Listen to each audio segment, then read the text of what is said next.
So here we have the Ford Fiesta ST line on a 20 plate. I'm going to start off by showing you around the outside of the car, and then we'll hop in and run through some controls on the inside. But from the outside you can see it's a 5-door car with alloy wheels and tinted windows. Let's start off inside the boot and then work our way around the rest of the car from there. As we approach the back of the car, you can see we have plenty of boot space along with that 60/40 split folding rear seat should you wish to increase this space even further. Okay, so we're just going to work our way back round to the front of the car, and then we'll hop in and run through some controls on the inside. But now that we've done a full circle of it, you can see it's in excellent condition the whole way round. Just briefly before we climb in, I think it's well worth seeing the interior from this exterior point of view. There's plenty to run through on the dashboard, so let's hop in and we'll do that now. Okay, now that we're inside the car, we're going to start with the dials. On the left-hand side, we have the rev counter, and on the right-hand side, the speedometer.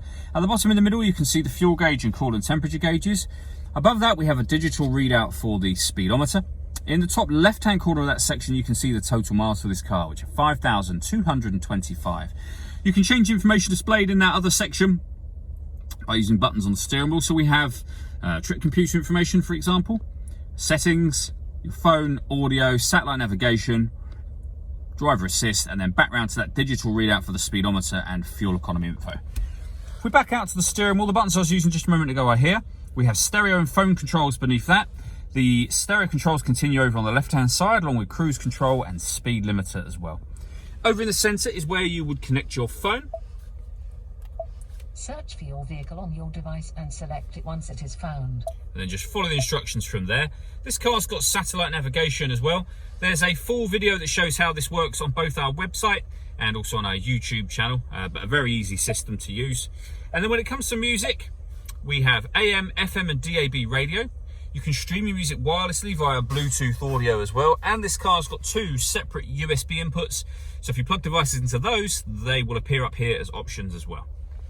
Working our way down, we have the main volume for the stereo. We then have the air conditioning. So you can determine the temperature, the fan speed, where you'd like the air to be diverted once it enters the car. The air conditioning is off, or back on again. You can recirculate the air that's in the car. That's a great way of heating up or cooling it down quickly depending on the temperature you've set over here. You can turn that off just as easily as you turned it on. With a heated rear screen and a proper heated front screen as well. We have a 12-volt charging socket, one of the 2 USB inputs I mentioned previously, a 6-speed manual gearbox, and then we have these buttons down here. So you can put the car in eco mode, you can turn off the traction control, and this one turns off the stop and start. This car is designed to cut out when it's stationary in traffic to save you fuel. I've just turned that system off. All that leaves me to say is thank you for taking the time to watch this video. If you'd like to come and see the car for yourself and have a test drive, please feel free to call any of our MJA sites. We'd love to hear from you soon.